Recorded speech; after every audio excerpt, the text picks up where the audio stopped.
Okay, so I'm at my brother-in-law's and we're checking out his Rude furnace here. He told me that the furnace was making a really loud, like, shaking noise whenever the blower would start.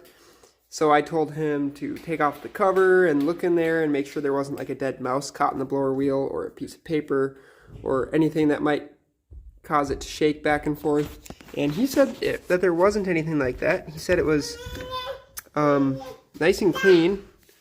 So fast forward a couple months, I'm now here to take a look at it myself and check this out. So somebody actually clearanced the blower wheel by cutting out where this tin is supposed to be bent in. I've never seen anybody do that before, but that is certainly not good for the airflow. It should look like how it looks on this side, where the air just gets pulled into the blower wheel over this nice smooth angled surface directly to the inside and then is forced toward the outside. So I'm sure that this blower is a lot less efficient than it's supposed to be, not having the airflow go smoothly across that edge and having all that space between the actual wheel on that side and the outer portion on that side. So then the other thing that we noticed is when I push the blower wheel, look how much in and out wobble is actually on the wheel. So that's definitely the cause of our shake.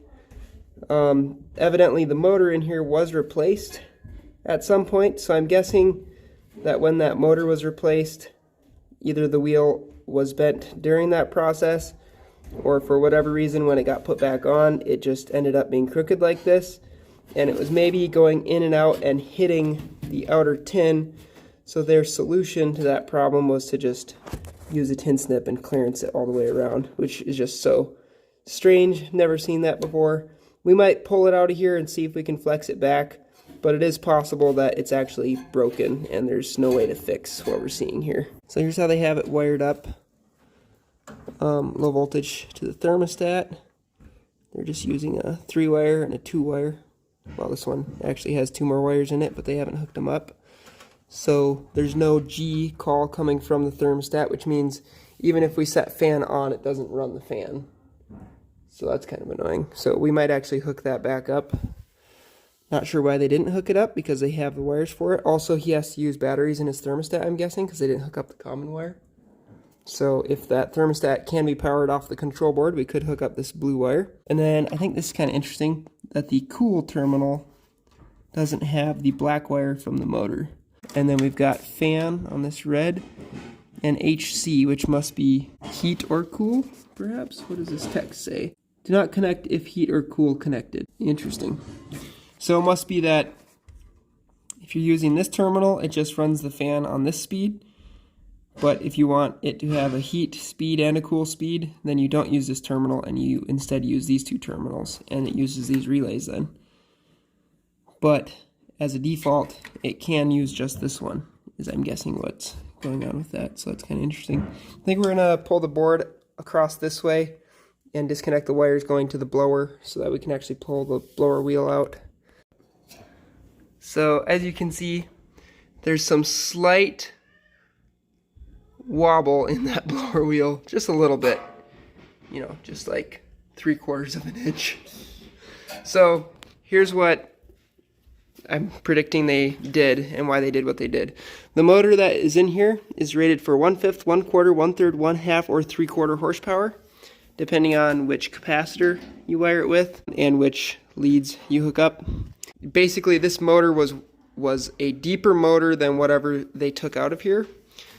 So they pushed it pretty much as close to the shaft, or as far that direction as they could, but it still wasn't far enough to keep the blower wheel from hitting this other side where the tin also came in like that. So rather than get a different, shallower motor, they just cut the tin out of that side of the blower wheel and said, it'll probably be fine. But somehow in that process, the wheel got also bent, because the shaft, the motor shaft, doesn't really seem to wobble at all. See that? that. So what we can do is try to kind of push it back one way or the other, but I don't think there's much hope in fixing what they did on this side. So it might just be kind of, it is what it is until the furnace gets upgraded. Kind of interesting though to see why they did what they did and how they did what they did. Because you can see how it gets really close. It's almost hitting the tin right here, even the way that it's running right now. Like that gets within like an 1/8 inch. And at its furthest, it must be like nearly 3/4. That's crazy. Okay, so that's an improvement.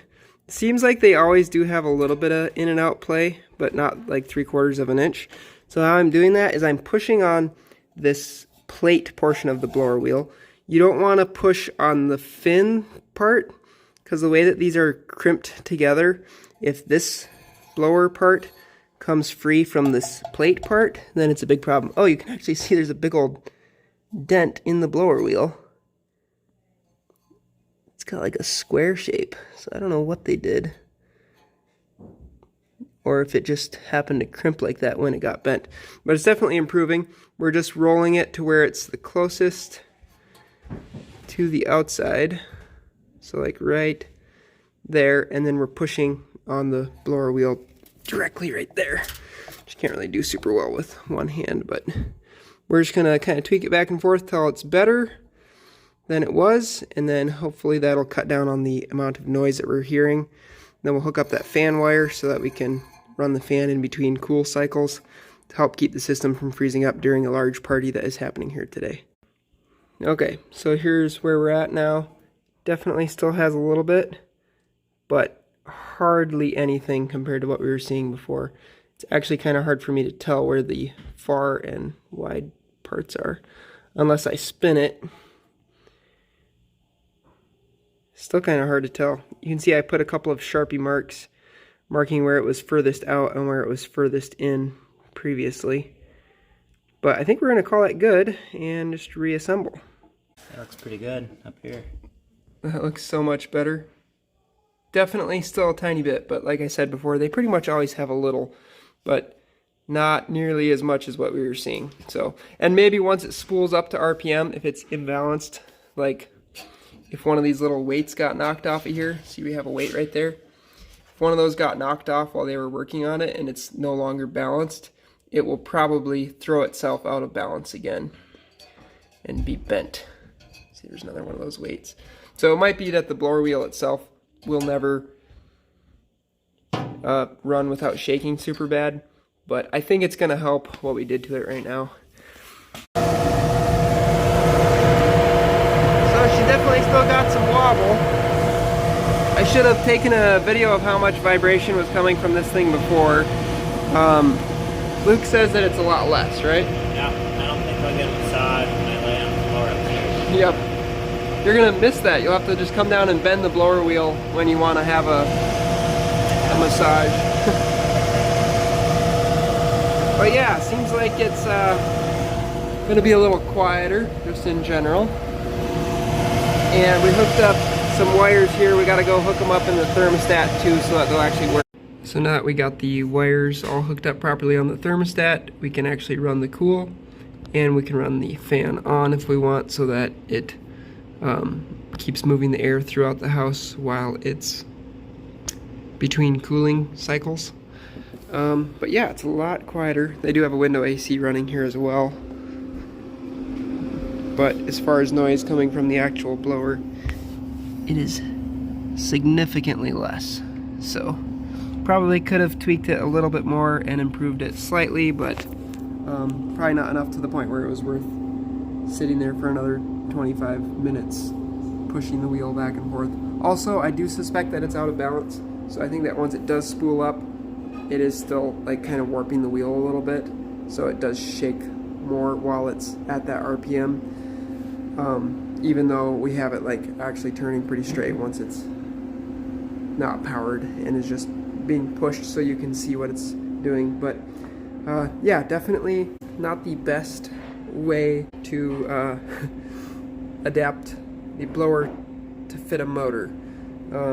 I've never seen someone do it that way, and I would not recommend cutting out the tin in order to clearance it properly. So, but anyway, hope that you enjoyed the video, and I'll talk to you later.